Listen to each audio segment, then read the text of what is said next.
There is a silent conflict happening inside you, one you may not even be aware of. You set intentions, you visualize, you ask the universe for prosperity, believing you're doing everything right. Yet, nothing seems to change.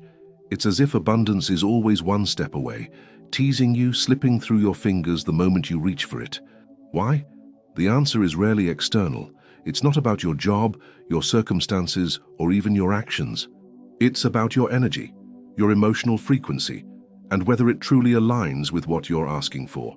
Dr. Joe Dispenza teaches that we attract not what we want, but what we are.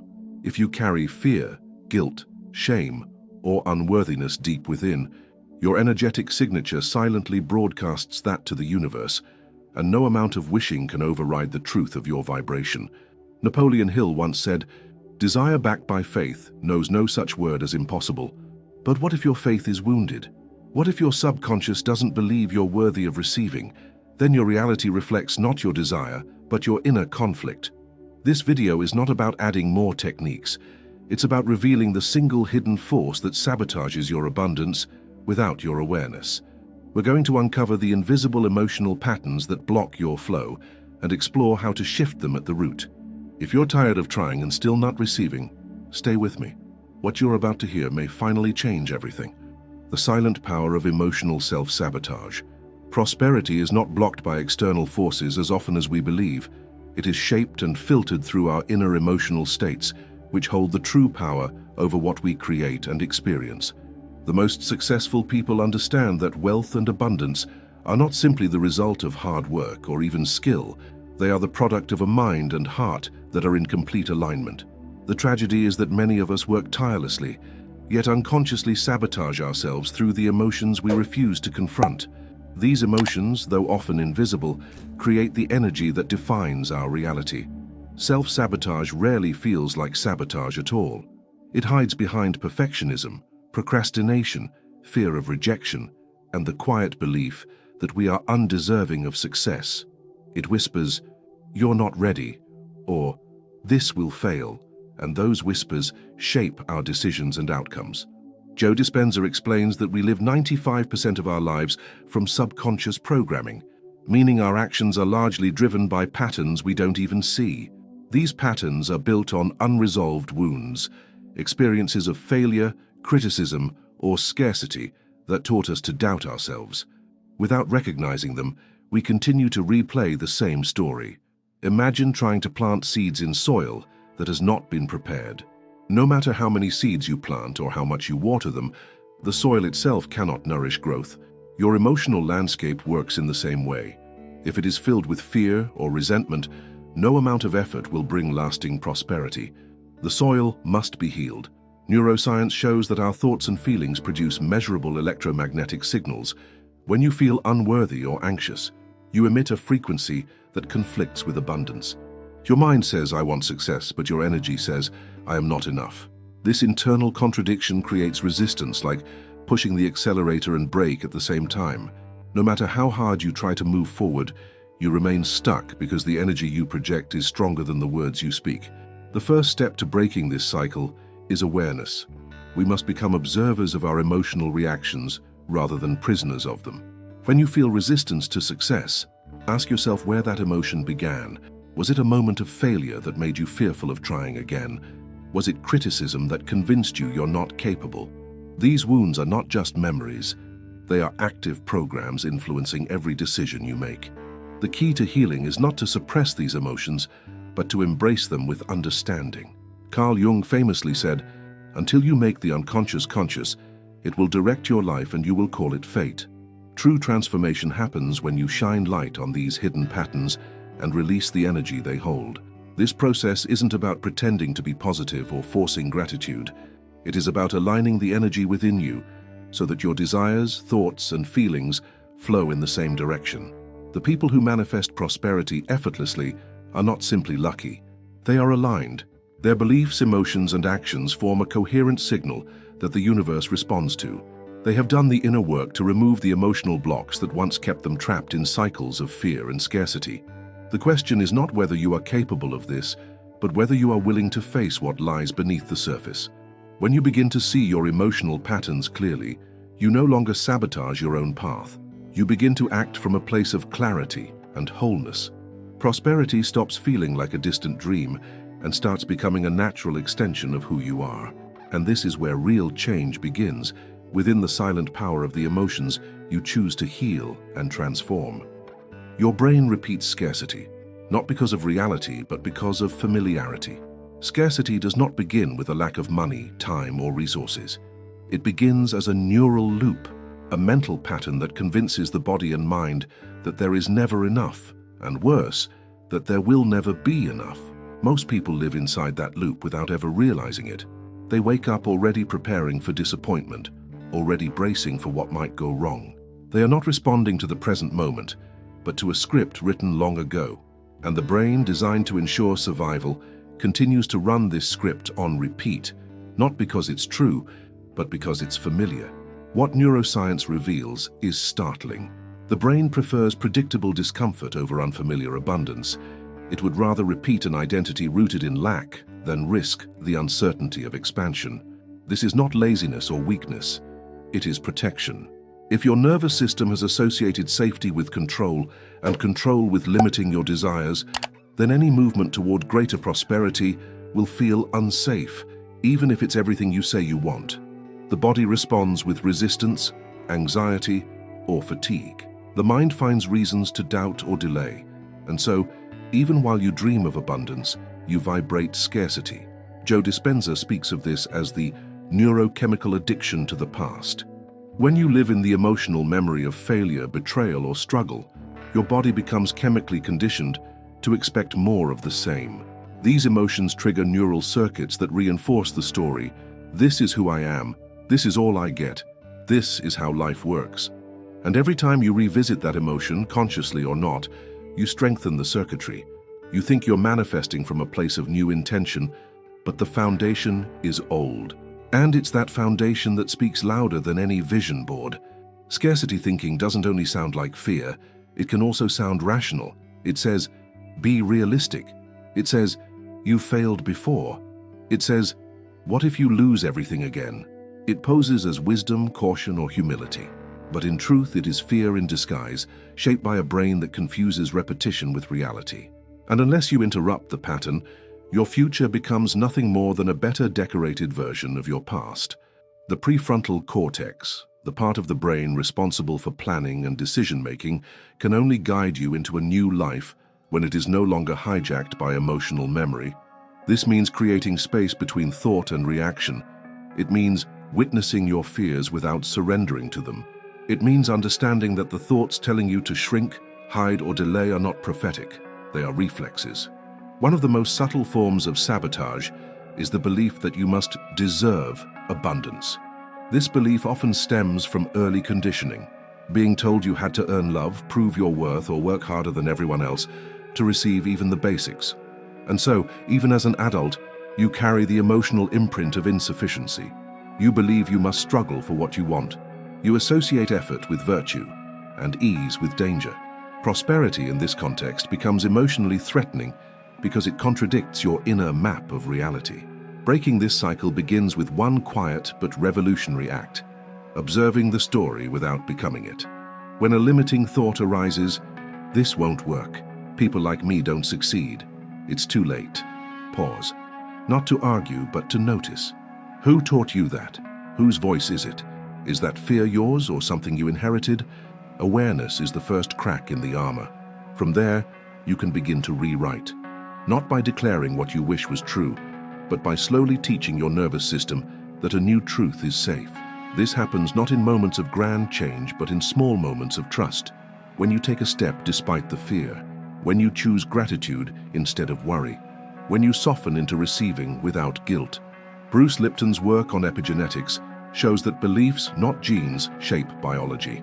This means your future is not determined by the past, but by the signals you give your cells today. Scarcity is a signal. So is joy. So is faith. When you shift your internal dialogue, your body shifts with it, and the universe responds not to your performance but to your frequency. Your brain is not the enemy, it is a tool. But like any tool, it must be recalibrated if it's been shaped by years of mistrust and disappointment. That calibration begins with curiosity, with compassion, and with the willingness to stop feeding thoughts that no longer serve the life you're ready to live. Prosperity isn't just about thinking differently. It's about becoming someone new, someone your past wouldn't recognize, but your soul always knew was possible. And that becoming begins with this truth. Scarcity is not who you are. It's a habit your mind learned, and anything learned can be unlearned. Spiritual bypassing disguised as alignment. There is a profound difference between spiritual connection and spiritual avoidance. One elevates your consciousness, the other creates a polished illusion that conceals deep emotional wounds. Many people who seek abundance fall into the subtle trap of using spiritual language and practices to escape rather than transform. They meditate not to connect with truth, but to silence discomfort. They repeat affirmations not from belief, but from desperation. And all of it appears beautiful on the outside, while inside their energy remains fragmented and unresolved. Spiritual bypassing is not always intentional. It often begins with good intentions, to feel better, to raise one's vibration, to focus on the light. But when that focus becomes a way to ignore pain, bypass grief, or deny the shadow, the inner world becomes incoherent. Neville Goddard spoke of the imagination as the creative force of reality. But imagination built on repression only magnifies confusion. If the foundation of your vision is emotional avoidance, your manifestations will reflect instability, not harmony. True abundance requires emotional honesty. The universe responds not to what you pretend to feel, but to what you actually feel. You can say, "I am abundant" 1,000 times, but if beneath that statement you carry resentment, guilt, or self-doubt, those are the frequencies being transmitted. There is no deception in energy. What you radiate cannot be masked by performance. This is why so many feel they are doing everything right, and yet nothing flows. Their practice is pure on the surface, but disconnected at the core. Carl Jung reminded us that one does not become enlightened by imagining figures of light, but by making the darkness conscious. This is not a call to dwell in pain, but to acknowledge it, fully, openly, and without judgment. When you allow the darker emotions to come into awareness, they lose their power to sabotage. They no longer hide beneath your rituals. They become part of the healing process. And only then can your spiritual practice evolve from avoidance into embodiment. The urge to escape discomfort is deeply human. We are conditioned to fear sadness, rage, envy, shame. So we wrap them in spiritual language. We say, "Everything happens for a reason" when someone is grieving. We say, "You just need to let go" when someone is breaking under the weight of their history. These phrases are not always untrue, but when used too soon, they bypass the sacred process of emotional integration.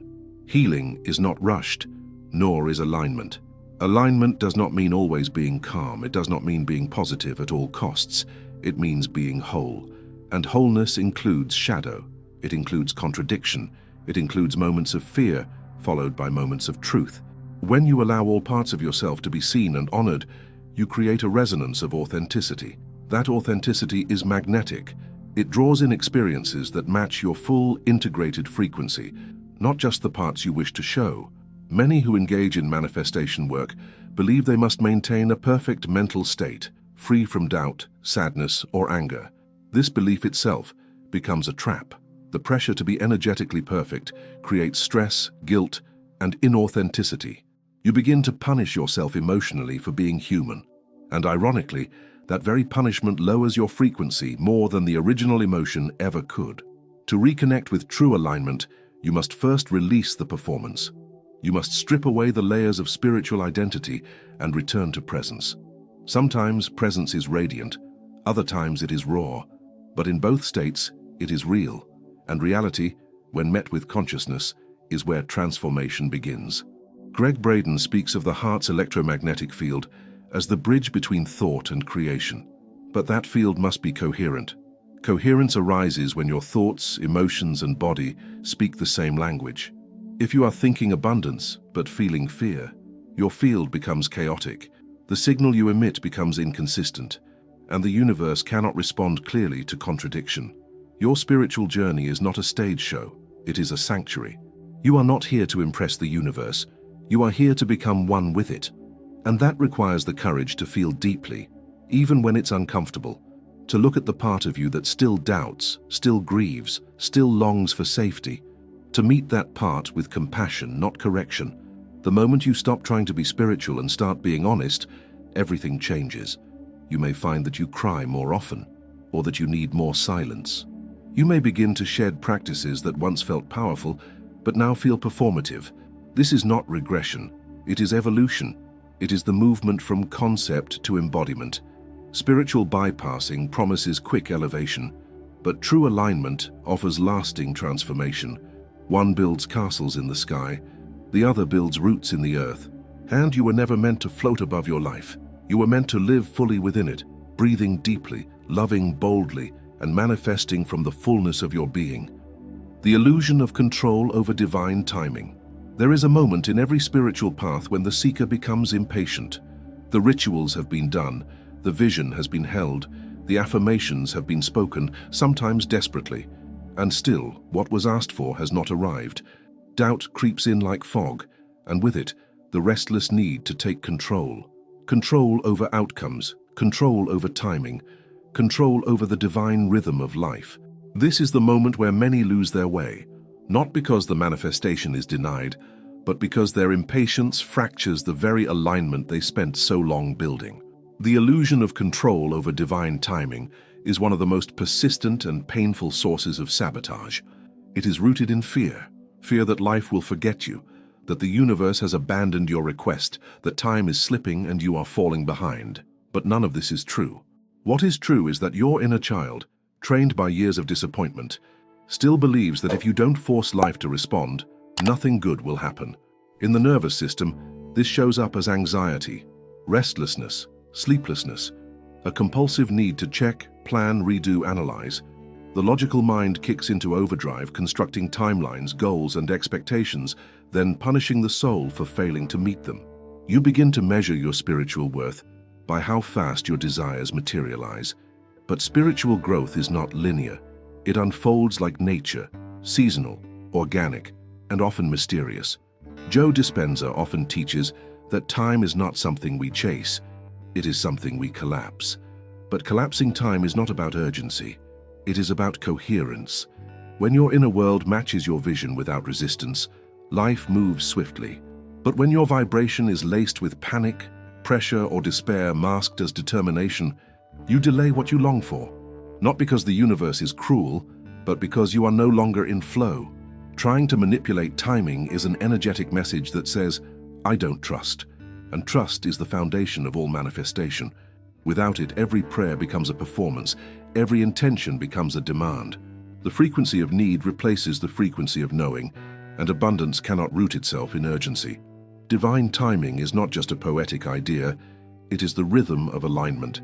It moves not when your ego feels ready, but when your energy becomes ready. This readiness is often misunderstood. It does not mean perfection or complete emotional stillness. It means energetic clarity. It means having a relationship with time that is not based on fear, but on presence. When you believe that your good is always on the way, not as a fantasy but as a deep knowing, your entire frequency relaxes. You become receptive. And in that receptivity, space opens for the manifestation to enter. The obsession with time often stems from comparison.